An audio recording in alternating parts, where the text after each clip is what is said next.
বড়টা? ইয়েস পাতি অযোধ্যা পাহাড়। হ্যাঁ, সামনেটা জ্যাম। বাজে রাত্রি 10টা আর 1.5 ঘন্টা আছে। মানে এই কেবিনটা সামনে লেক, জায়গাটা কি ব্যাপক। বোট হাউস সব।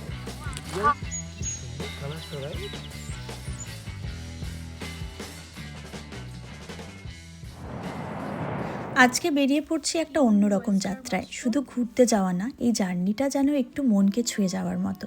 বিদেশের মাটিতে থাকতে থাকতে একটা সময়ের পরে বুঝতে পারি শুধু কাজ, দৌড়ঝাঁপ আর ব্যস্ততার মধ্যেই জীবন আটকে থাকে না, মনও মাঝে মাঝে একটু শান্তি খোঁজে। এখন চলছে আবার প্যাকিং। কেন বলো? হরে কৃষ্ণ, হরে কৃষ্ণ। মাথার চুলটা গেছে পুরো টাক। হরে কৃষ্ণ, হরে কৃষ্ণ। এটা মজার ব্যাপার। মামনি বলছে আমরা কোথায় যাচ্ছি? আমরা বৃন্দাবনে যাচ্ছি। তো বৃন্দাবনটা কোথায়? বলছি অযোধ্যা পাহাড়ে। মামনি বলছে কোথায়? বলছি পাহাড় যেহেতু তাহলে কি অযোধ্যা পাহাড়? অযোধ্যা পাহাড় তো পুরুলিয়া। মামনি যে এখানে পাহাড়গুলো দেখে অযোধ্যা পাহাড় মনে হয়েছে। হ্যাঁ, নাম আছে ওই। হ্যাঁ, নাম আছে পাহাড়ের। সব পাহাড়ের নাম জ্যাম। জানি না। সামনে কি ট্রাফিক? কথা নয়। হ্যাঁ হ্যাঁ, পুরো হলু। হ্যাঁ, সামনেটা জ্যাম। আমরা পেনসিলভেনিয়া পেরোলাম, হলো প্রায় 40। পেরোইনি, নিউ জার্সি পেরিয়ে পেনসিলভেনিয়াতে ঢুকেছি। হ্যাঁ, সিরিয়ান। আমরা প্রথমবার যাচ্ছি নিউ বৃন্দাবন। আমরা এইবার 3 নম্বর বার ইউএসএ এসছে। এত চারিদিকে ঘুরে ফেলেছে, এবারে ভাবছি তীর্থ করাবো। মোটামুটি যত জায়গায় নতুন নতুন টেম্পল হয়েছে সেগুলো সব দেখাবো। তিরুপতি দুবার হয়ে গেছে। হ্যাঁ, বালাজি তো বাড়ির কাছে, ওটা তো রেগুলার যাওয়া হয়। অক্ষরধামটা দেখোনি? অক্ষরধামটা আবার হবে। অক্ষরধাম দেখেছি মনে হচ্ছে। না, অক্ষরধাম দেখো না। পুনেতে দেখেছি। পুনেতে, এখানে দেখোনি? পুনের অক্ষরধাম নয়, এই অক্ষরধাম দেখো না। এটা তো বিরাট বড়। হ্যাঁ, এটা বিশাল বড়। এটা হচ্ছে ওয়ার্ল্ডের 2nd-তম বিগেস্ট মানে মন্দির, বুঝেছো? ফার্স্ট হচ্ছে কাম্বোডিয়াতে, মানে প্রথম মন্দির, মানে মন্দির যেটা তোমার এত বড় ইন্ডিয়াতেও নেই এরকম, বুঝেছো? এত বড় মন্দির। ওটা এরকম পরে যাবো বলছে নাকি? জিজ্ঞেস করছিল ওটা থেকে রূপবাদীরা যাবো। গেছে, যখন রূপবাদীর শ্বশুর শাশুড়ি এসেছিল তখন আমাদের বাড়িতে এসেছিল, তখন নিয়ে গেছিলাম। সেই একটা ছবি দিয়েছি না ফেসবুকে তোমাদের সাথে, চিনি আমরা একসাথে মন্দিরের সামনে, সেইটা দেখে রূপবাদী বলছে যে ওটাই কি নিজের সংস্কৃতি, নিজের বিশ্বাস, নিজের শিকড়কে খুঁজে নিতে চায়। এই বছর তাই ঠিক করেছি আমেরিকায় এত সুন্দর সুন্দর হিন্দু কালচারাল প্লেস আর মন্দির আছে যেগুলোর কথা এতদিন শুধু শুনেই গেছি। এবার সেগুলো নিজেরাও দেখবো, অনুভব করব আর মামনি বাপিকেও দেখাবো। এখন বড়টা? ইয়েস, আমরা আজকে পরোটা এনেছি আর আর এনেছি মাশরুম। আজকে পরোটা না, এগুলো চাপাতি আর মাশরুম ফ্রাই। হ্যাঁ, খাও খাও খাও ভুবন, চিনিরটা ছাড়িয়ে দাও। আর চিনি পরোটা আর মাশরুম শুনে বলেছে আমি তো ওটা খাবো না, তাই চিনির জন্য পিৎজা। তো প্রথমেই আমরা যাচ্ছি ইউএসের বিখ্যাত নিউ বৃন্দাবনে। ওয়েস্ট ভার্জিনিয়ার পাহাড়ের ওপরে তৈরি এক অসাধারণ ইসকন টেম্পল। নিউ জার্সিতেও অনেক ইসকন টেম্পল আছে, কিন্তু নিউ বৃন্দাবনকে নিয়ে আলাদা একটা অনুভূতি কাজ করে। অনেকের মুখে শুনেছি ওখানকার কীর্তন, শান্ত পরিবেশ আর পাহাড়ের মধ্যে দাঁড়িয়ে থাকা সেই বিশাল মন্দিরের কথা। প্রায় 3-4টে স্টেট পেরিয়ে যেতে হবে। আমাদের বাড়ি থেকে প্রায় 6.5-7 ঘন্টার ড্রাইভ ননস্টপ। মাঝে একটু দাঁড়ানো, কফি ব্রেক, রেস্ট, খাওয়া দাওয়া সব মিলিয়ে আরও সময় লাগবে। তবুও জানো, কিছু জার্নি শুধু ডেস্টিনেশনের জন্য হয় না, পথের মধ্যেও অনেক অনুভূতি লুকিয়ে থাকে। আজ অফিস শেষ করেই আমরা বেরিয়ে পড়ছি, আর রাস্তায় খাওয়ার জন্য আগে থেকেই একটু খাবার বানিয়ে নিচ্ছি। কফি নিয়ে আর কতক্ষণ? 3.5 ঘন্টা এখনো। চলো, অন্ধকার হয়ে গেছে, 8:15। রাস্তায় ঘুমিয়ে গেলে জানি না, টানা চালাচ্ছি, আমার 10টার সময় ঘুম পেয়ে যাবে। আর তোমার তো 9টায় নাক থাকবে, তাহলে কি হবে? কাপ আনলে ভালো করতে, বাকি কফি খেতে পছন্দ করে। এখান থেকেই খাবে, আর কাপ কি এক্সট্রা দেবে নাকি তুমি? না, ও আমাদের তো কাপ আছে। আছে তো। বাজে রাত্রি 10টা। এখন দাঁড়ালাম আরেকটা সার্ভিস প্লাজাতে। গ্যাস মানে তেল শেষ হয়ে গেছে গাড়িতে, অলমোস্ট শেষের দিকে, তো সেটা ভরলাম। একটু রেস্টরুম, এবারে এক্সচেঞ্জ করব। অনেকক্ষণ চালিয়েছি, প্রায় 6.5 ঘন্টার রাস্তা, আর 1.5 ঘন্টা আছে। বাজে রাত্রি 12:15। আমরা ওয়েলকাম সেন্টার থেকে কেবিনের চাবিটা নিতে এসেছি, কারণ এখন সমস্ত কিছু বন্ধ হয়ে গেছে।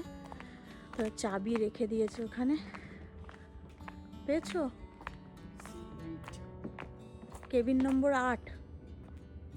চলো, এটা 9টা থেকে 8টা খোলা থাকে, ওপেনিং আওয়ার্স। আর ওইখানে আমাদের এটা রাখা ছিল। এই যে ম্যাপে দেখতে পাচ্ছি আমাদের হচ্ছে কেবিন নম্বর C8, মানে এই কেবিনটা। এই সামনে লেক, আর এটা হচ্ছে সোয়ান বোট হাউস। তারপর আপাতত যাওয়া যাক, তারপরে সকালে ভালো করে দেখাবো কি সমস্ত কিছু আছে। ওই পাশে তো এইখানটা বোধহয় হোটেল রুমগুলো, এই সামনের দিকটা, এই জায়গাটা এই ওয়েলকাম সেন্টারটার কাছাকাছি, মানে ওগুলোকে গেস্ট হাউস বলে। এগুলো পার্কটার কাছে। এখানে বাচ্চাদের এখন রাত্রেবেলায় আর কি দেখাবো, সকালবেলায় দেখাবো।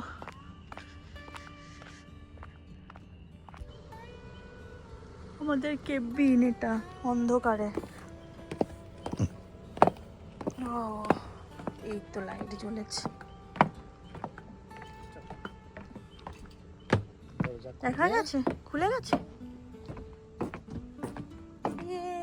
আমাদের কেবিন, বাকিটা ভালো করে সকালবেলায় দেখাবো। জঙ্গলের মধ্যে, বৃন্দাবনের মধ্যে, ওই যে ওইখানে লেকের ধারে পাখি ডাকছে কুট কুট করে। কেবিন গাড়িটা এখানে রাখা হয়েছে। এবারে আস্তে আস্তে সব আনপ্যাকিং। সকালবেলায় ঘুম থেকে, দাঁড়াও আমি, না কোন দিকে, ঘুম থেকে উঠে কি দেখছি, ময়ূর। আমার এখনো ব্রাশ করা হয়নি। ও কোথায় গো? ওয়াও, যাবো সামনে।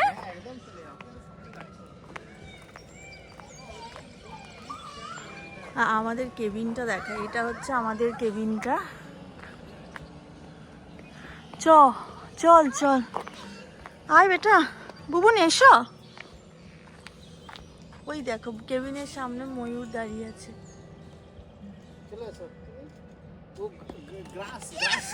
গ্রাস খাওয়াচ্ছে ও পিকককে। মামা আস্তে, স্লো বাবা স্লো। ওই দেখো কিরকম পাখা মেলেছে। সব পিকক দেখে এক্সাইটেড হয়ে গেছে।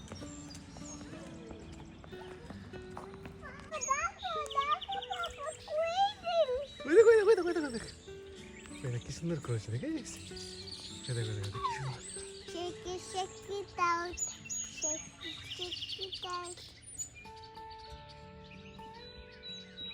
Big. পরের দিন সকালে ঘুম ভাঙতেই যেন মনে হলো আমরা সত্যি একটা অন্যরকম জায়গায় পৌঁছেছি। এখনও মন্দির যাওয়াই হয়নি। ঘুম থেকে উঠে যদি চোখের সামনে এমন দৃশ্য দেখতে পাওয়া যায়, তাহলে সেটাকে অনবদ্য বলা ছাড়া আর কী বা বলা যায় বলো। এত সুন্দর ময়ূরগুলো একদম পেখম মেলে দাঁড়িয়ে আছে সকালের নরম আলোয়। চারপাশে পাহাড়ের শান্ত পরিবেশ, ঠান্ডা হাওয়া, পাখির ডাক, সব মিলিয়ে মুহূর্তটা যেন অবাস্তব সুন্দর লাগছিল। ভিডিওতে হয়তো সবটা ঠিক বোঝানো যায় না, কিন্তু ওই মুহূর্তে দাঁড়িয়ে সত্যি মনে হচ্ছিল প্রকৃতি কখনো কখনো খুব নিঃশব্দে মন ছুঁয়ে যায়। এত দূরের পথ পেরিয়ে এসে এখানে আসা, রাতভর জার্নি, ক্লান্তি সব যেন এক মুহূর্তে উধাও হয়ে গেল। আমার তো মনে হয় কিছু কিছু জায়গা শুধু চোখে দেখা যায় না, মন দিয়েও অনুভব করতে হয়। আর দিনের শুরুটাই যদি এমন শান্তি আর সৌন্দর্য দিয়ে হয়, তাহলে বুঝতেই পারছো আজকের দিনটা কতটা স্পেশাল হতে চলেছে।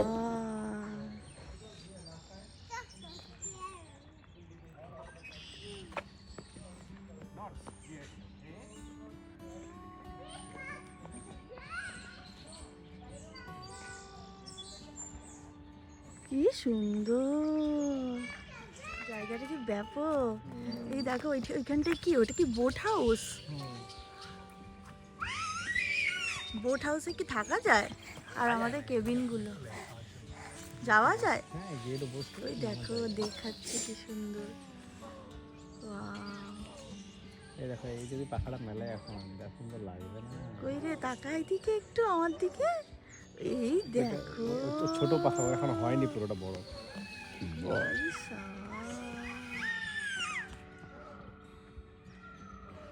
আর চিনি চারিদিকে ছুটে যাচ্ছে। গ্লাস খাওয়াচ্ছে, গ্লাস ছুঁড়ে দিচ্ছে। ছোড়ে না বাবা, ছোড়ে না। কি হচ্ছে? ও এখানে অনেকগুলো বাচ্চা ময়ূর সব। সকাল সকাল আমরা স্নান টান করে এখন মন্দিরের দিকে যাচ্ছি, ব্রেকফাস্ট করব। মন্দিরে দিয়ে যাচ্ছে ব্রেকফাস্ট করতে? মানে মন্দিরের দিকে যাচ্ছি আগে ব্রেকফাস্ট। ওমা সাদা পিকক গো, ওই দেখ, সাদা পুরো সাদা পিকক দেখিনি, এই প্রথম দেখলাম। পুরো সাদা, ওই দেখ পেখমটা ফুটছে, আর একটু বড় বড় করে দিল।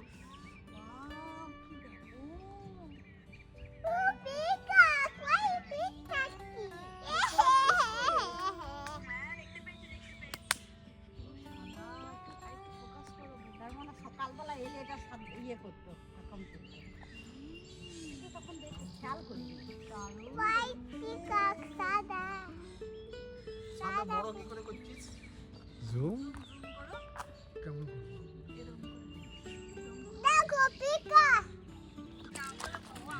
হালকা ব্লু, ওই দেখ গৌরনীতায়ের স্ট্যাচু। আর এই যে হেঁটে হেঁটে যাচ্ছি। হ্যাঁ আমরা বুক করেছি। এখানে ওই দেখ পিকক যাচ্ছে। চিনি খুব মজা পেয়েছে দেখে। হ্যাঁ চারিদিকে শুধু পিকক।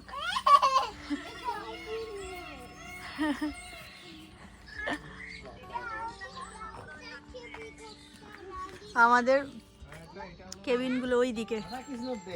রাধা কৃষ্ণ ড্রেস। রাধা করে দিয়েছি। না না, এটা সেলফি নিতে পারবে? এটা কি ছবি? সেলফি না ছবি? ছবি নিতে সেলফি? হ্যাঁ হ্যাঁ চলো একটু দূর থেকে তুলতে হবে। রাধা রাধা ড্রেস।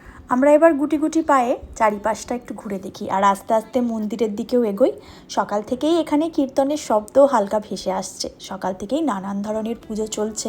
পুরো পরিবেশটার মধ্যেই কেমন একটা শান্তি মিশে আছে। বুবুন আর বাপি তো ভোরবেলাতেই একবার ঘুরে এসেছে। আমি সত্যি বলতে এতটাই ক্লান্ত হয়ে পড়েছিলাম কাল রাতের জার্নিতে যে সকালে ওঠার ক্ষমতা ছিল না আর। তাই ভাবলাম হয়তো কালকে ভোরবেলায় আমিও একবার বেরোবো। এই পাহাড়ের সকালের শান্তিটা একটু নিজের মতো করে অনুভব করি। এখন আপাতত ধীরে ধীরে হেঁটে যাই। সবই তো ক্যাম্পাসের মধ্যেই, আর কেবিনে আছি। আর মাত্র 10 মিনিট হাঁটলেই মন্দির। চারপাশের এত সবুজ, এত সুন্দর পরিবেশ, মনে হচ্ছে যেন সময়টাও এখানে একটু ধীরে চলে। তো চলো আজকের ভিডিওটা এখানেই শেষ করি। দেখা হবে খুব তাড়াতাড়ি বাকি পুরো দিনের সুন্দর মুহূর্তগুলো নিয়ে পরের ভিডিওতে। ততক্ষণ সবাই খুব ভালো থাকবেন, সুস্থ থাকবেন আর নিজেদের যত্ন নেবেন। টাটা। এইখানটায় আসা যায় না, এসে বসা যায়।